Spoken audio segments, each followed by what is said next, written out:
अस्सलाम वालेकुम रहमतुल्लाहि व बरकातुहू। इमरान अत्तारी भाई हैं, कराची से सवाल पूछ रहे हैं कि मुफ्ती साहब ये बताएं कि सुना है कि 4 वक़्त ऐसे हुए हैं कि जिस वक़्त कायनात जो है वो उसका वक़्त ठहर गया, तो क्या वाकई ऐसा है?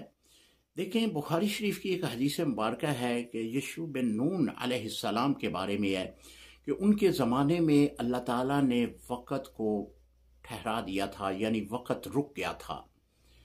और मिराज शरीफ के बारे में भी एक रवायत में आता है कि जब हजूर अलैहिस्सलातु वस्सलाम मिराज पे तशरीफ़ ले गए तो उस वक़्त जो वक़्त था, आलम दुनिया का वक़्त जो था वो ठहर गया था।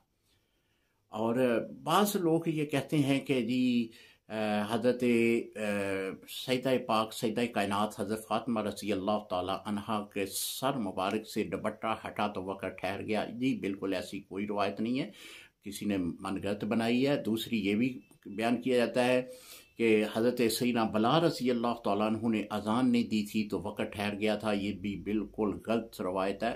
हदीस में किसी भी सिक्का रावियों के साथ ये रवायत मौजूद नहीं है।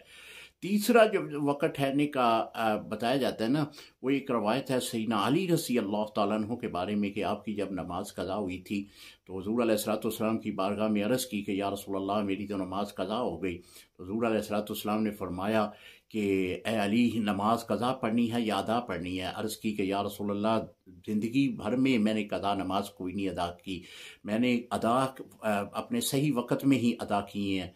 तो हज़ूर अलैहिस्सलातु वस्सलाम ने फिर वो सूरज को वापस पलटा तो आपने जो है वो नमाज अदा की।